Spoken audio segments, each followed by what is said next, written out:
نسألك يا من هو الله. بسم اللہ الرحمن الرحیم نحمده ونصلی علی رسولہ الکریم اما بعد فاعوذ باللہ من الشیطان الرجیم بسم اللہ الرحمن الرحیم۔ محترم سامعین، السلام علیکم ورحمۃ اللہ وبرکاتہ۔ معزز سامعین، حضرت مریم علیہ السلام کے پاس جب حضرت زکریا علیہ السلام نے بے موسم پھل دیکھے تو حضرت زکریا علیہ السلام نے جو ہے وہ کس انداز سے دعا کی کہ جو رب مریم کو بے موسم پھل دے سکتا ہے وہ مجھے بھی بے وقت اولاد دے سکتا ہے۔ تو آئیے معزز سامعین، اس بات کو سمجھنے کے لیے ہم اس آیت سے جو ہے وہ بات شروع کرتے ہیں۔ اذ قالت امرأة عمران رب انی نذرت لک ما فی بطنی محررا فتقبل منی انک انت السمیع العلیم۔ سورۃ آل عمران ہے، 3 پارہ ہے اور آیت نمبر جو ہے 35 ہے۔ جب کہا عمران کی بیوی نے، اے میرے رب، انی نذرت، بے شک میں نے نظر بانی، لک، تیرے لیے جو میرے پیٹ میں ہے، محررن، آزاد، فتقبل منی، بس تو مجھ سے قبول کر لے، انک، بے شک، انت السمیع العلیم، بے شک تو سننے والا جاننے والا ہے۔ فلما وضعتها، پس جب اس کو جنا، قالت، کہنے لگی، ربی، اے میرے رب، انی وضعتها انثی، بے شک میں نے اس کو لڑکی جنا ہے، واللہ اعلم بما وضعت، اور اللہ تعالیٰ بہت بہتر جانتے ہیں، خوب جانتے ہیں جو میں نے جنا۔ ولیس الذکر کالانثی، اور نہیں ہے بیٹا جیسا کہ بیٹی۔ وانی سمیتها مریم، اور بے شک میں نے اس کا نام جو ہے مریم رکھا۔ وانی اعیذها بک وذریتها من الشیطان الرجیم، بے شک میں اس کو پناہ میں دیتی ہوں تیری اور اس کی اولاد کو شیطان مردود سے۔ تو محترم سامعین، انبیاء سابقین کی شریعت میں ایک طریقہ عبادت کا یہ بھی تھا کہ اپنی اولاد میں سے کسی بچے کو اللہ کے لیے مخصوص کر دیں کہ اس سے دنیا کی کوئی خدمت نہ لیں۔ حضرت مریم علیہ السلام کی والدہ نے اسی قاعدے کے مطابق اپنے حمل کے متعلق یہ منت مان لی کہ اس کو خاص بیت المقدس کی خدمت کے لیے رکھوں گی، دنیا کے کام میں نہ لگاؤں گی۔ مگر جب حمل سے لڑکی پیدا ہوئی تو یہ خیال کر کے افسوس کیا کہ لڑکی تو یہ کام نہیں کر سکتی، مگر حق تعالی شانہ نے ان کے اخلاص کی برکت سے اس لڑکی ہی کو قبول فرمایا اور اس کی شان ساری دنیا کی لڑکیوں سے ممتاز کر دی۔ سبحان اللہ۔ اللہ تعالیٰ کا ارشاد ہوا، فَتَقَبَّلَهَا رَبُّهَا بِقَبُولٍ حَسَنٍ وَأَنبَتَهَا نَبَاتًا حَسَنًا، پس قبول کیا اس کو اس کے رب نے قبول کرنا اچھے طریقے سے اور بڑھایا اس کو بڑھانا اچھے طریقے سے۔ وَكَفَّلَهَا زَكَرِيَّا، اور اس کی جو ہے پرورش کا ذمہ حضرت زکریا علیہ السلام نے لیا۔ كُلَّمَا دَخَلَ عَلَيْهَا زَكَرِيَّا الْمِحْرَابَ، جب کبھی زکریا علیہ السلام جو ہیں وہ محراب میں داخل ہوتے، وَجَدَ عِندَهَا رِزْقًا، تو اس کے پاس جو ہے پھل پاتے۔ قَالَ يَا مَرْيَمُ أَنَّىٰ لَكِ هَٰذَا، کہا اے مریم یہ تیرے لیے کہاں سے آیا ہے؟ قالت، کہنے لگی، ہوا من عند اللہ، یہ اللہ کی طرف سے ہے۔ ان اللہ یرزق من یشاء بغیر حساب، بے شک اللہ تعالیٰ رزق دیتا ہے جس کو چاہتا ہے بغیر حساب کے۔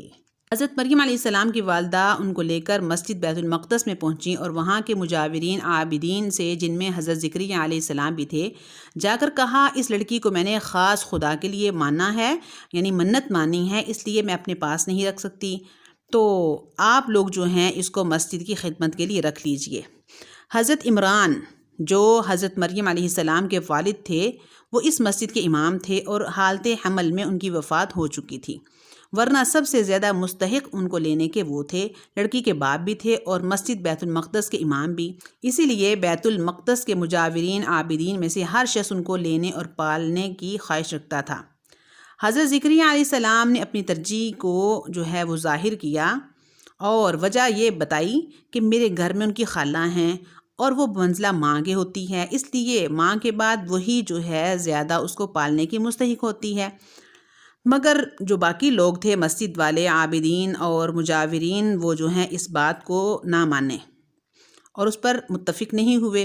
آخر قرآن اندازی پر اتفاق ہوا اور قرآن اندازی میں حضرت زکریا علیہ السلام جو ہے کامیاب ہوئے۔ تو محترم سامعین، حضرت مریم علیہ السلام کو زکریا علیہ السلام نے مسجد کے متعلق ایک عمدہ مکان تھا، اس میں لا کر رکھا۔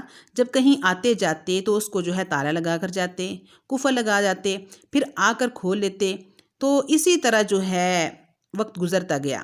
ایک دفعہ حضرت زکریہ علیہ السلام مریم علیہ السلام کے پاس آئے تو دیکھا کہ ان کے پاس بے موسم پھل پڑے ہوئے ہیں۔ بے موسم پھل دے کر حضرت مریم علیہ السلام سے حضرت زکریہ علیہ السلام نے سوال کیا، پوچھا انا لکی ھذا، یہ کہاں سے آئے ہیں؟ تو حضرت مریم علیہ السلام نے جواب دیا، ہوا من عند اللہ، یہ اللہ کی طرف سے ہیں۔ ان اللہ یرزق من یشاء بغیر حساب، اللہ تعالیٰ جس کو چاہتا ہے بغیر حساب کی رزق عطا فرماتا ہے۔ مریم علیہ السلام کی یہ بات سننی تھی کہ زکریہ علیہ السلام بڑے حیران ہوئے، تو اسی جگہ کھڑے ہو کر حضرت زکریہ علیہ السلام نے دعا کی، ہنالک دعا زکریا ربہ، اسی جگہ دعا کی زکریہ علیہ السلام نے اپنے رب سے، قال رب ہب لی من لدنک ذریۃ طیبۃ انک سمیع الدعاء، کہا اے میرے رب مجھے عطا کر اپنی طرف سے پاکیزہ اولاد، بے شک تو سننے والا ہے دعاؤں کو۔ حضرت زکریہ علیہ السلام نے حضرت مریم کی تربیت میں غیر معمولی نشانات قدرت دے کر اپنے لیے بھی دعا فرما لی کہ جو رب مریم علیہ السلام کو بے موسم پھل دے سکتا ہے، وہ مجھے بھی بے وقت جو ہے وہ اولاد دے سکتا ہے، مجھے بھی بے وقت اولاد دے سکتا ہے، کیونکہ زکریہ علیہ السلام کی کوئی اولاد نہیں تھی اور ان کے جو ہے بڑھاپے کا وقت آ چکا تھا، ایسا وقت تھا جس میں عادتاً اولاد نہیں ہو سکتی۔ تو زکریہ علیہ السلام نے کہا جو رب مریم کو جو ہے وہ بے موسم پھل دے سکتا ہے، وہ مجھے بے وقت اولاد بھی دے سکتا ہے۔ تو اللہ تعالیٰ سے کس انداز میں جو ہے وہ دعا کی، گڑ گڑا کر اور عاجزی کے ساتھ دعا کی کہ اے میرے رب مجھے بھی اپنی طرف سے پاکیزہ اولاد عطا فرما۔ جب کوئی محتاجی ہو، کوئی پریشانی ہو، کسی قسم کی جو ہے وہ ضرورت ہو، تو ہم اللہ تعالیٰ کو جو ہے وہ یاد کریں، اللہ تعالیٰ سے دعا مانگیں، یا اللہ فلاں مشکل میری آسان فرما۔ اللہ تو مریم علیہ السلام کو جو ہے بے موسم پھل دے سکتا ہے، زکریہ علیہ السلام کو بے وقت اولاد دے سکتا ہے، اے اللہ تو مجھے کیوں نہیں دے گا؟ میں بھی تیرا بندہ ہوں، یا اللہ نافرمان ضرور ہوں، گناہ گار ضرور ہوں، ہے تو تیرا بندہ۔ مانگیے اللہ سے، کہتے ہیں جو اللہ تعالیٰ سے مانگتا ہے اللہ اس سے راضی ہوتا ہے، اس سے خوش ہوتا ہے۔ یہ تصور کر کے دعا مانگا کریں۔ حضرت مریم علیہ السلام کو اللہ رب العزت نے بے موسم پھل دے دیے، حضرت زکریہ علیہ السلام کو اللہ نے جو ہے بے وقت اولاد دے دی، تو انشاءاللہ اللہ تعالیٰ مجھے جو ہے وہ بھی ضرور عطا کرے گا، میری مشکل کو، میری پریشانی کو، میری مصیبت کو ضرور دور کرے گا۔ ان اللہ یرزق من یشاء بغیر حساب۔